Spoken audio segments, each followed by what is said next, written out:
talk a bit about your career, also staying in shape and having like a healthy work-life balance? Sure. That was tough in investment banking, and then we would know, especially at our time, we were at the same investment bank. For me, it goes back to my previous point. I think to myself that beliefs are something that you acquire, and it's up to you to shape, your own journey. So for me, I don't like people say that it's impossible to be fit and work a serious job. Why? Do you know what I mean? I always say to myself that you can do it. It's almost as cliche, but you can do it as long as you put your mind to it, right? So for me, it's all about setting a routine to make sure everything's a lot more efficient and easy. So to give you an example, once focus on the work, I always made sure that I produced quality work and made sure that people are happy and I communicated with people. But then I did certain things like preparing my suit the night before to make sure that my transition into work was easy, preparing my meals. And again, I asked people that I saw in shape, how do you do it? And they told me some people had a meal prep company. Well, someone might say, okay, I don't have enough money. Fine, go and purchase the foods, research what works for you and prepare it the night before. Then, there's something I live by. I always make sure I have multiple gym memberships, a 24-hour gym and one local, so that if I have time, say if I'm working from home, for example, I can go to my home gym, but the 24-hour gym. So I always had systems to make it a lot more easier for me. And that's something I live by. It's the saying, you fail to plan, you plan to fail. So something I live by. No, that's really inspirational. For me personally, I even want to know because I find it hard sometimes when I fall out of routine to get back into it. So have you had that kind of situation where you fell out of routine and struggle to get back into it, or you just pretty much you keep No, up your habits? 100% all the time. It happened. But for me, especially given lockdown, we've had a lot of time to think, right? And for me, the power of the mind is so powerful. I'm obviously big in my faith, but once you kind of convince your mind you can do it, then everything falls into place. So for me, I always try and control my mind. How do I do that? I control what I put in. I still kind of listen to social media or go on social media and listen to entertainment, but I make sure the majority of the stuff is positive, and that subconsciously is going to have an effect on the actions I take. So I always try to persevere and make sure that I put the right stuff in my mind so that when I come to that situation, I don't struggle as much. Yeah, that makes a lot of sense. Okay, so you're basically telling me step one for myself is to get a gym membership because I can't exercise without You one. don't have to. There's someone, like what I'm trying to say is, if you can find someone who has made it work, like I've met people who have had 2 kids and still managing to keep fit. There is a way if you're willing to, to look hard enough. So I think it comes to you of how bad do you want it and then executing on that action. That's how I try to think of it. Okay, thank you so much. So I have a few questions for you, Safia. So both of you did a degree apprenticeship for technology, right? So what are the critical aspects of that and like how is it structured? Just to give people who don't really know about it some information. Yep, so just to dive into kind of like what a degree apprenticeship is, essentially you're getting a fully paid for degree from whoever's your employer essentially. And on the other side of that, you're also working full time and getting on the job experience. To dive into the first kind of like key criteria, I'd say would be gaining a knowledge-based qualification or a full degree. It can even be a master's degree. And then I'd say fundamental skills. And that's what you're gaining from whatever field it is that you're working from. Okay. And Victor?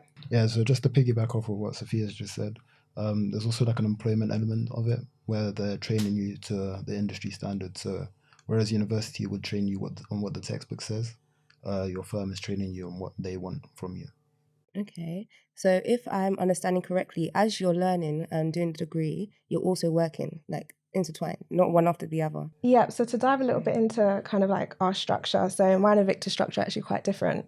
So mine actually has weekly rotations. Okay. So I'll go about 5 to 6 weeks in the office working full time and then have 1 week full out uni, back-to-back lectures, can be a bit intense. Okay. And then I'll get my assignment and I'm doing that when I'm back at work working full time. Okay. And then... Okay, yeah, so mine actually has like a 40-60 split. So 2 days a week, I'm at university studying and doing my lectures. And then for the rest of the week, I'm full-time in the office, working towards, completing projects and stuff. That's crazy. So I'm thinking that after college or sixth form, you went straight into working environment, but at the same time doing education as well. So obviously a lot of people that probably chose to go to university did have the time to, do other things and, move out of home to like a different city for some and, party a little bit. So how different was it for you going straight into that kind of, career kind of 40-60 split or like rotations? Yeah, I mean, personally, I'd say I don't really regret the decision. I feel like obviously missing out on things that you would get from a traditional university route, like Freshers Week, all the party and all the fun. I did miss out on. Mine was quite different, but I think the side of things, because I worked throughout my A levels, I always liked the idea of kind of having my work be relevant to what I want to do in the future and something that I'm really interested in at the moment. So in my team at the moment, I'm in processing automations, and that kind of surrounds robotics, RPA, and also explores other elements like natural processing or OCR, which is optic character recognition. And these are kind of things that I wouldn't really know from just kind of taking a traditional university route. And I'm able to kind of make really good links between my modules and what I'm doing in the office and in my in-office projects, which I feel like I've learned so much, which I wouldn't have got from a different experience. Yeah, and you, Victor? Yes, I'd say I didn't really miss out on the freshers experience. Yeah, I was. I found ways around it. I was involved in it as much as I would have been had I gone to university. I'd say the only thing that I felt like I did sacrifice was choosing the university that I would like to have gone to.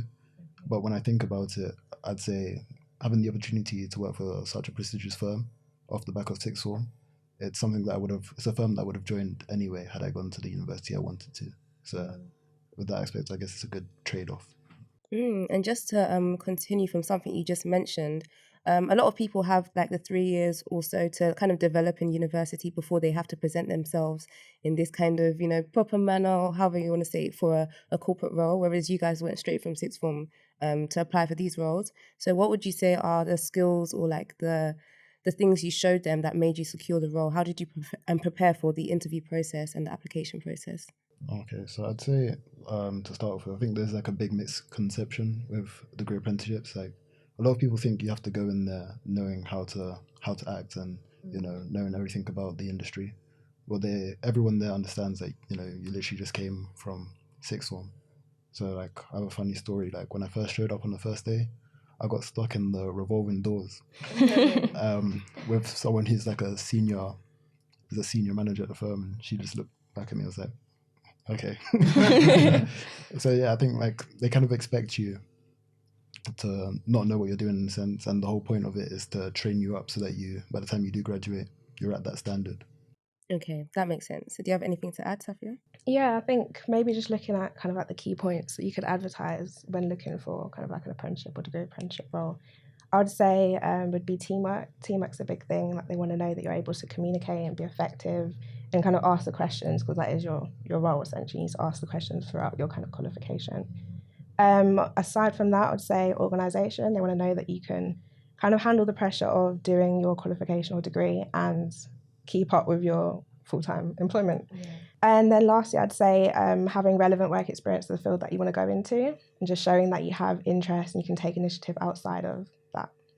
Okay, so you both did like a technology degree apprenticeship. So did you know you wanted to do technology, or did you just find something that you kind of could start? Was it intentional, basically?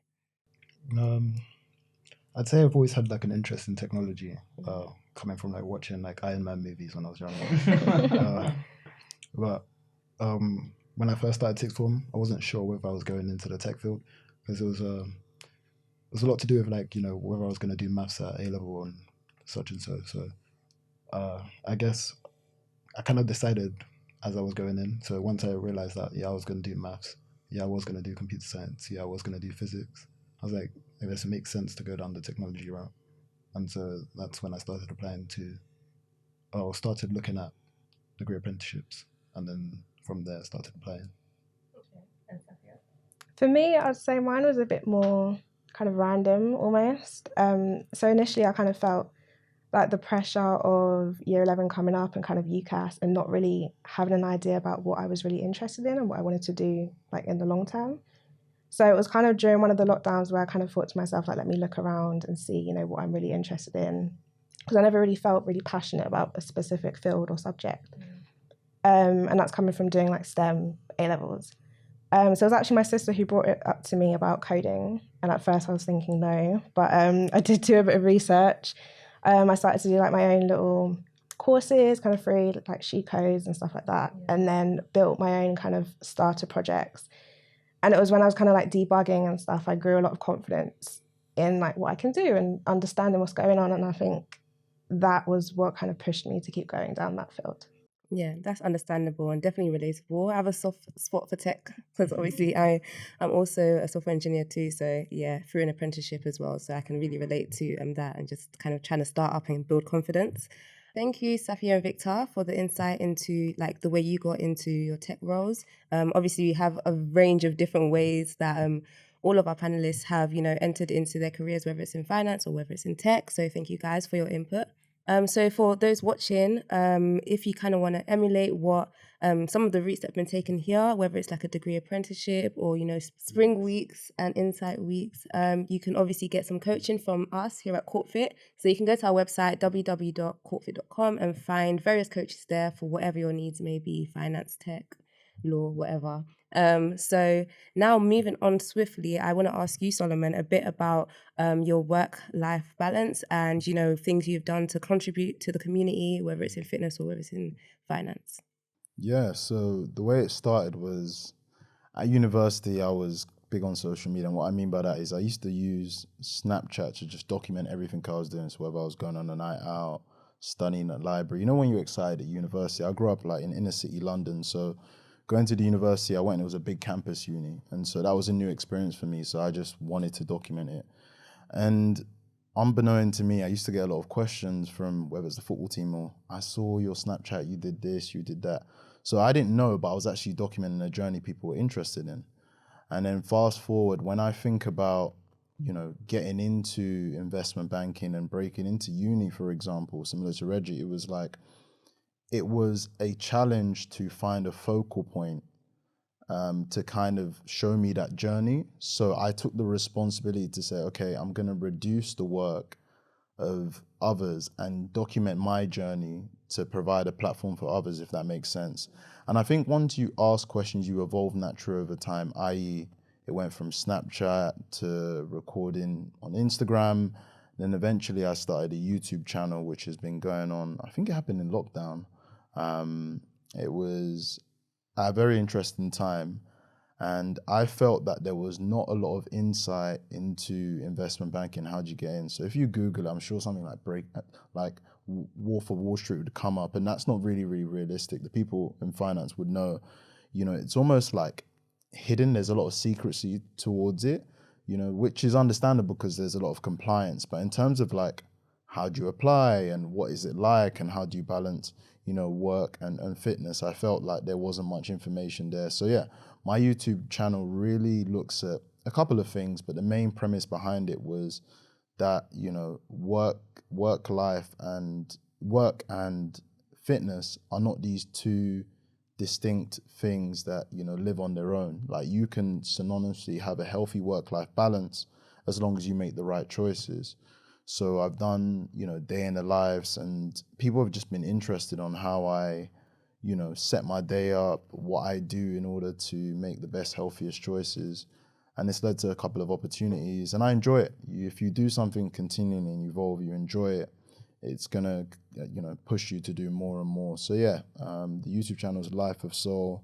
I do. I upload every week, and that just comes from me being prepared, making a lot of content and making sure I can push that out. And also creating systems, one more thing, because a lot of people tell me, how do you edit? How do you create content? So I still do. I bought a Mac and I learned, which is very, very important. But then I thought to myself, what is the bigger value activity? Is it spending 8 to 9 hours editing or producing content? When I answered that question, I thought I should outsource. What I mean by that is, I value my time at, say, £50. If I can find someone to create the content or edit for me less than that, then it's worth the decision, if that makes sense. And so that's how I'm able to like produce more content. But it's still important for you to like learn how to do it, because you can oversee the process and know what's good and bad. But yeah, that's what I try to do with life as well. I really relate to that. I think it's important to give back, and YouTube is a go-to place for people to find information like that, and obviously kind of, you know, see into your life without having to call you up, or, you know, get more of your time. You're actually appealing to the masses. It's more efficient and effective that way. I also have a YouTube channel, Intricate the Tech Babe. So it's the same kind of thing, having Let's Talk Tech, the series, like episodes 1 to 5, and just kind of giving people insight. So I really do respect that and relate to that. Yeah. Yeah. But yeah, with the editing thing, like I hear that editing is quite a long process. I think I try to monetize by like editing other people's YouTube videos. So I would be the person you went to say, can you edit? So I You're thought, not gonna yeah. like me. I'm like on it. It comes from Yeah. the investment banking. Like I used to work with an associate who like attention to detail, something, you know. But this associate was she was focused, let's use that word, on attention to detail. So subconsciously I picked that up. So any little things, you know, misalignment or subtitle that comes into it, because you learn. The good thing about finance, it teaches you to produce at a very good standard. Like excellence is expected, you're not necessarily rewarded.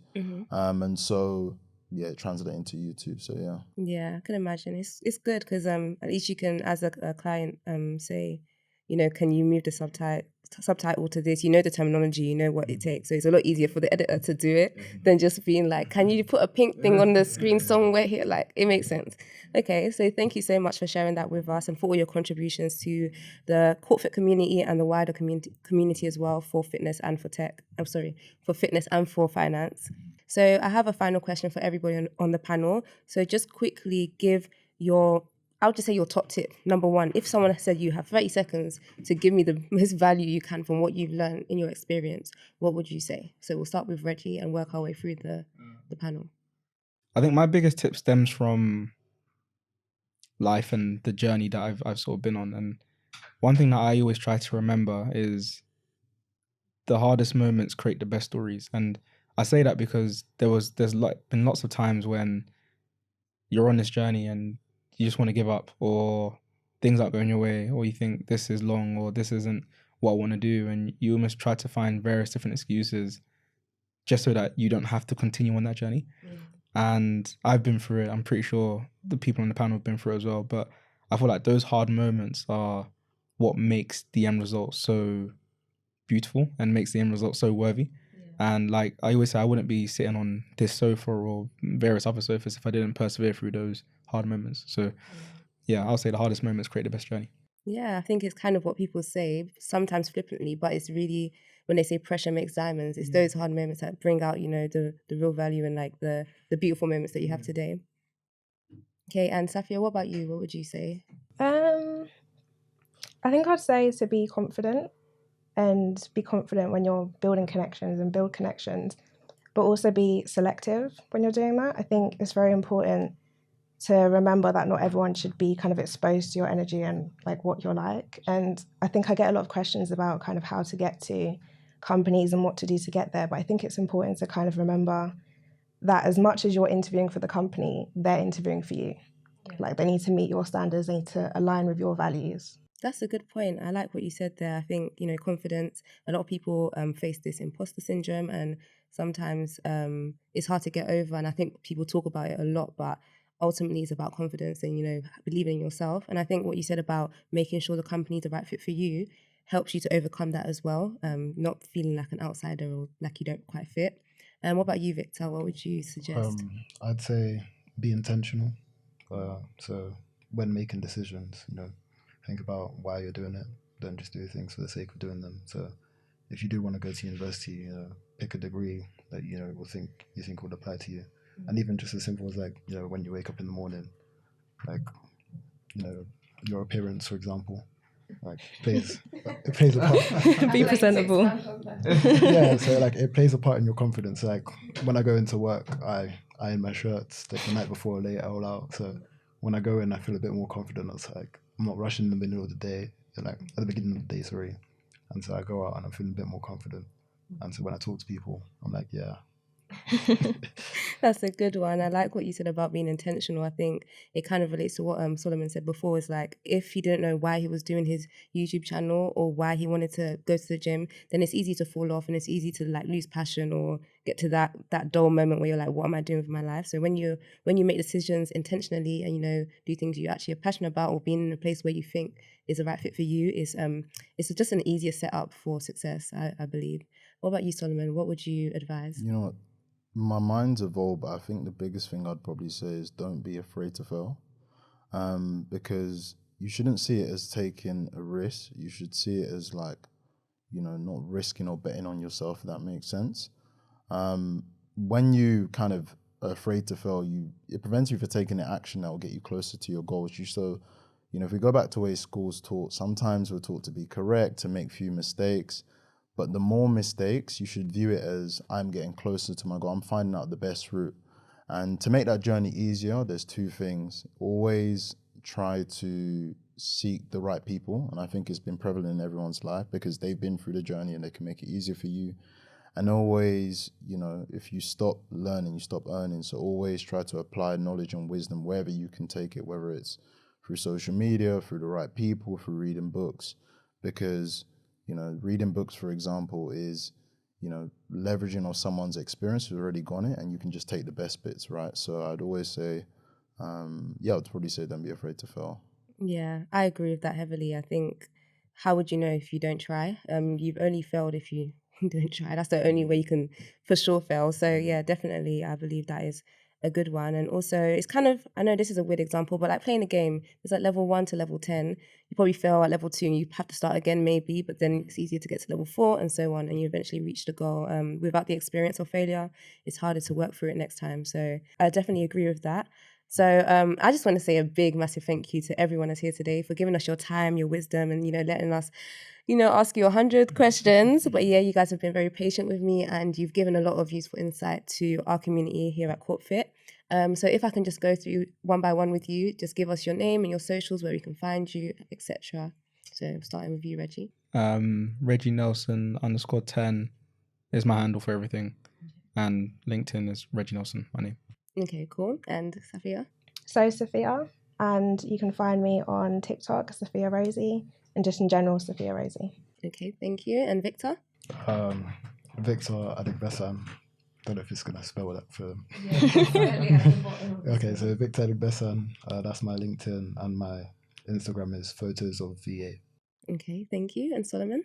So Solomon Soul, you can find me on YouTube at Life of Soul. My Instagram handle is _Life of Soul. I think my TikTok is Life of Soul 1. And yeah, that's how you can find me. Okay, thank you. So thank you for being with us here today for our podcast episode on getting into finance and into technology. You can find us on www.courtfit.com. You can find us on TikTok at Train with Courtfit and on Instagram at Courtfit Official. And on our website, you can find a free school leavers guide, which touches on different ways you can get into different corporate careers. So yeah, thank you guys again, and we'll see you next time. Bye. It's been your host, Esther, corporate coach here at CourtFit.